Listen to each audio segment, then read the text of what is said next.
მნიშვნელოვანი ღონისძიება არის პარლამენტის თავმჯდომარის კონფერენცია, რომელიც სოფლის საპარლამენტო კავშირის ფარგლებში იმართება 5 წელიწადში ერთხელ ტარდება ამ ღონისძიება.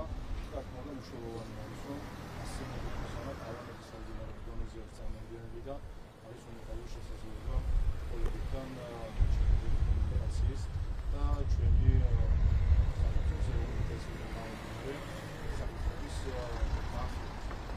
საქართველოს ეკნება შესაძლებლობა დღეებში როგორც კოლეგებთან შეხვედრის და ოქროს შეხვედრების, ზოგადად კონფერენციის ფარგლებში საუბრის და ასევე შესაძლებლობა რომ გამოვიდეს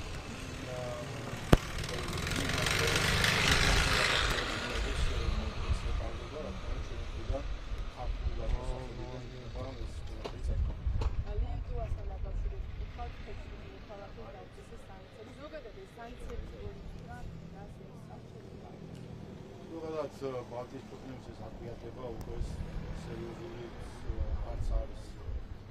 არ ვიცი, რთულია ახსნა, ასე ვთქვათ, ის განსაკუთრებული რაღაც აჩემება, რომელიც ქართული ხალხის მიმართ აქვს და ფაქტია, ეს არის მათი მტრული პოლიტიკა, ქართული ხალხის წინააღმდეგ და ეს სამწუხარო რეალობა არის, რომელიც დგას სამწუხაროდ, რომელიც წესით კარგად უნდა ხდებოდეს თუ რა გამოწვევების წინაშე დგას ჩვენი ქვეყანა. ზუსტად ეს სამი ქვეყანა რატომღაც რომელიც გადაეწერა ქართულ ხალხს, ეს არის ესეთი კულმინაცია მხოლოდ ამ მტრული პოლიტიკის გამოვლენებისა. წინა წლები გავიხსენებ, იყო სააკაშვილის გულშემატკივარი, იყო ბალტიის პოლიტიკური ელიტა. იყო ვინც ყოველთვის ცდილობდა რომ აერია სიტუაცია იქნე, რომ სააკაშვილს მართლა იტყვიან ცხრილში კენიდნენ. იყო ბალტიის ქვეყნების პოლიტიკური ელიტა, ასე რომ ეს ახლა რასაც ხედავთ, ეს არის კულმინაცია იმ ანტიქართული პოლიტიკისა, რომელიც სამწუხაროდ ბალტიის ქვეყნებში არის გატარებული.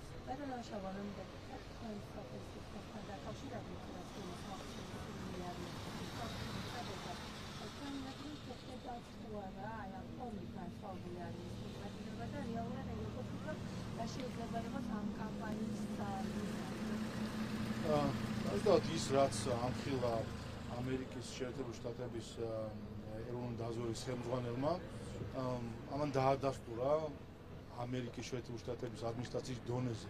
ის ასეთ ჩვენ არ საუბრობთ, არამედ რა ფაქტების მოქმედება ყოველთვის, რომ ეს იარლიხი რუსულის, პრორუსულის, რუსული ჩარევის და ასე შემდეგ მიკერება, ეს არის ჩვეულებრივი სპეცსამსახურების სახელმძღვანელოდან ამოკითხული პროპაგანდის მეთოდი.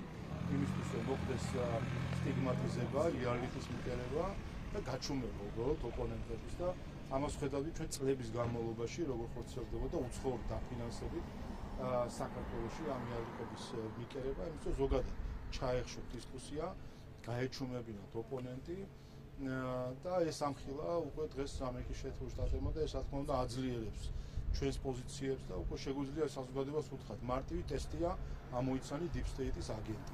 როგორც კი ვინმე დაიწყებს საუბარს რუსული, არარუსული, პრორუსული და ამ რაღაც ყველაფერი რუზე დაწყებული სიტყვების რეალით, აი როგორც კი დაინახავენ, ეგრევე ამოიცნონ deep state-ის აგენტი, ან სასარგებლო იდიოტი. ორი შემთხვევა, ან სასარგებლო იდიოტები არიან, ან deep state-ის აგენტები. გორგის კვლევასთან დაკავშირებით მინდა გითხრათ, შავა თქვენთვის ოპოზიციის კონტექსტში რაჩვენა ამ კვლევამ? უბრალოდ ამ კვლევამ ჩემთვის პირადად პარლამენტის თავმჯდომარისთვის მთავარი რაც აჩვენა არის 62%-იანი ნდობა ქართული ხალხისა პარლამენტის მიმართ. ეს უნდა იყოს გაკვეთილი ყველა იმ უცხოელისთვის, რომელიც საქართველოს ქართულ ხალხს, მის ხელისუფლებას და საქართველოს პარლამენტს ელაპარაკება ან ცდილობს ელაპარაკოს ქართული ხალხის სახელი. აი ამას უპასუხა ქართულმა ხალხმა ამ კვლევის შედეგებიდან გამომდინარე, რომ როდესაც ცდილობს რაღაცები რომ ასე ვთქვათ მეორეს როლი ითამაშოს ქართული ხალხის მიმართ, იქ ქართულ ხალხს აღშობილია საკუთარი აზრის დაფიქსირება. ქართულ ხალხმა უთხრა, რომ პარლამენტი მე-11 მოწვევის პარლამენტი მის მიერ მიღებული კანონები და გატარებული რეფორმები არის სრულად მხარდაჭერილი ქართული ხალხის და მისი მოქალაქეების მხრიდან. ასე რომ აიღონ ახლა ეს შედეგები და შეეგუონ ამას რამენაირად. რაც შეეხება ოპოზიციის მდგომარეობას, ხაზი უნდა გაეცნოს სამწუხაროდ, რომ რადიკალურ ოპოზიციას, არასაპარლამენტო ოპოზიციას ჯერ კიდევ ყავს გარკვეული რაოდენობა მხარდაჭერისა, თუმცა ამას ვაკვირდებით ახლა მაშინ, როდესაც ცნობილი გახდა რა წამების სისტემა ქონდა სააკაშვილის შექმნილი, მიუხედავად ამისა, კიდე წლების განმავლობაში მას აძლევენ მის პარტიას და მის კოლგის ქვეშ არსებულ პარტიებს. ამიტომ ეს სამწუხარო მოცემულობაა, თუმცა მთავარი შედეგები ამ კვლევისა არის, რომ ქართული ოცნება უკვე მეათეჯერ დამჯერებლად გაიმარჯვებს და ამით გაიმარჯვებს საქართველოს ეროვნული ინტერესები, ის პოლიტიკური ძალა, ვინც ქართულ ხალხს ემსახურება და არა სხვა ხალხებს, სხვა ქვეყნების პოლიტიკურ ჯგუფებს, ხელისუფლებებს და ასე შემდეგ.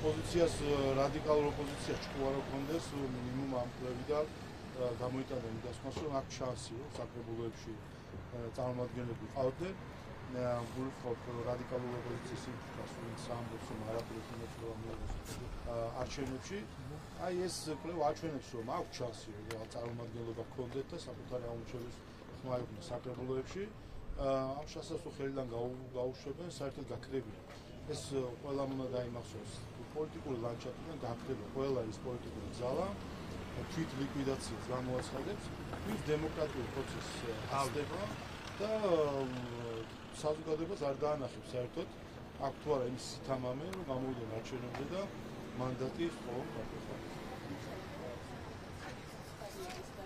მერობის კანდიდატი თბილისში იქნება ალეკო ელისაშვილი ამას ლელოა დასტურებს თუმცა გახარიებში ამბობენ რომ მსჯელობენ ჯერ კიდევ ამ საკითხზე თქვენი აზრით ორად გაყოფილ ოპოზიციაში მაშინ როდესაც ერთმანეთს მოღალატეებს ეძახიან ისინი ვინც არ მონაწილეობენ და ისინი ვინც მონაწილეობენ არჩევნებში რა შანსები აქვს ალეკო ელისაშვილს თვითმმართველობის არჩევნებში და ზოგადად თვითმმართველობის არჩევნების ირგვლივ ოპოზიციაში არსებული გაურკვევლობა და დაბიჯება მისი განცხადებებიც გვახსოვს ალეკო ელისაშვილს გულისხმობთ უშუალოდ ლელოს პარტიის და მისი ხელმძღვანელების მიმართაც და აი რა თქმა უნდა ეს ლოგიკური გაგრძელებაა იმ ცირკის რასაც ხაზარაძე და გახარია აწყობენ ასე რომ კანდიდატურის დასახელება კიდევ ერთხელ აი ამ ცირკის ლოგიკური გაგრძელება იქნება რასაც ლელო და გახარია წარმოადგენენ რაც შეეხება ზოგადად შანსებს რაც შანსი რა თქმა უნდა ნულის ქვემოთ არის საერთოდ და ეს კიდევ ერთხელ გამოჩნდება ამ არჩევნებზე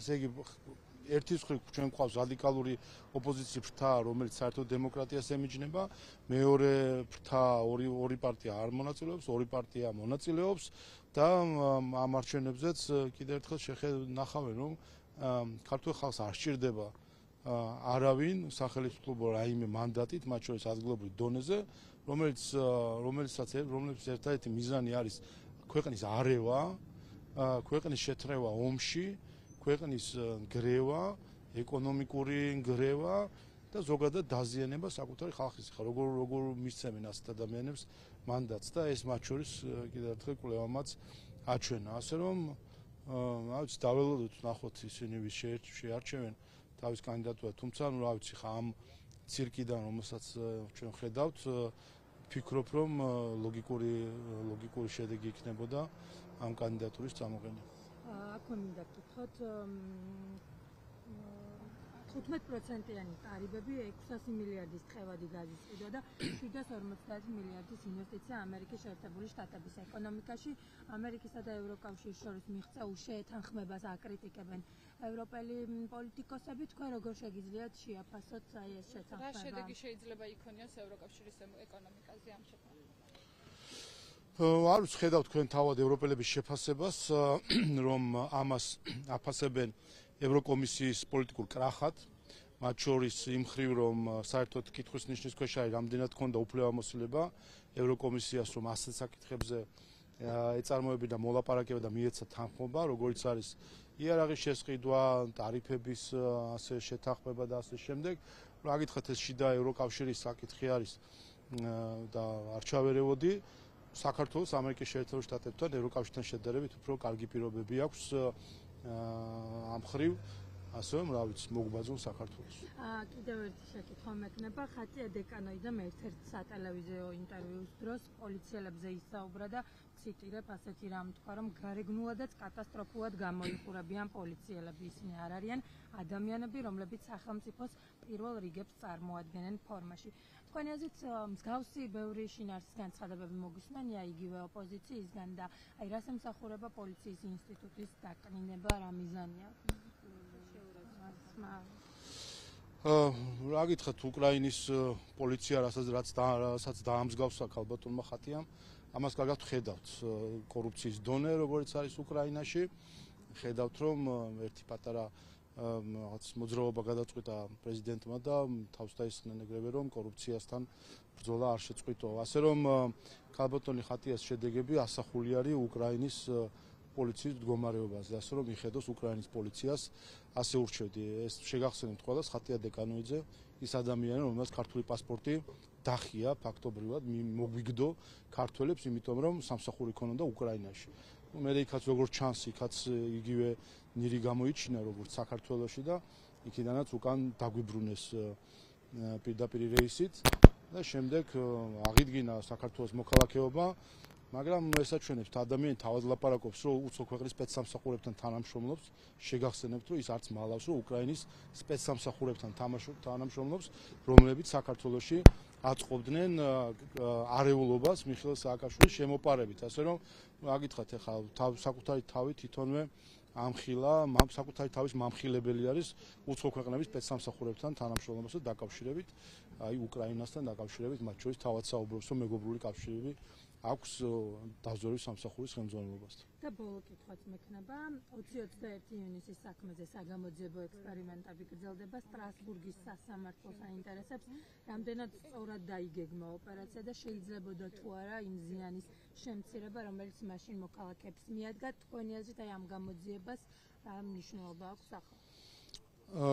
თავისთავად ეს პროცედურები, რომელიც მიმდინარეობს სტრასბურგის სასამართლოს გადაწყვეტილებიდან გამომდინარეობს და ხედავთ ჩვენ რომ პროკურატურა სიღრმისეულად იკვლევს ამ საკითხს.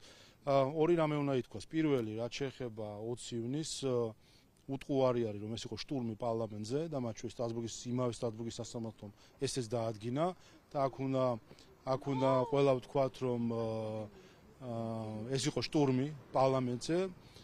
შეგახსენებთ რომ ევროპელი პოლიტიკოსები, მათ შორის ევროკავშირის წარმომადგენლები ხელსაფარებდნენ ნიკამელიას და ამ შტურმის სხვა მონაწილეებს და სტრასბურგის სასამართლომ ააფარა პირდაპირ თავის გადაწყვეტილება იმ დიპლომატებს და ევროპელ პოლიტიკოსებს, რომლებიც ამას ეძახდნენ მშვიდობიან დემონსტრაციას, შეგახსენებთ, აი დღევანდელი გადმოსახედაც შევხედოთ. ერთი, ეს იყო შტურმი და ძალადობრივი შტურმი პარლამენტზე და მეორე, ამის საპასუხოდ არის კითხვები, რამდენად ადეკვატური იყო მაშინდელი შინაგან საქმეთა მინისტრის მოქმედებები და დაგეგმვა ამ ძალადობრივი შტურმის წინააღმდეგ ასე ვთქვათ მოქმედებებისა, სპეციალურ საპოლიციო ღონისძიებისა, ასე რომ ნახოთ გამოიძიებს ყველაფერს პროკურატურა და შედეგსაც ვნახავთ. მადლობა.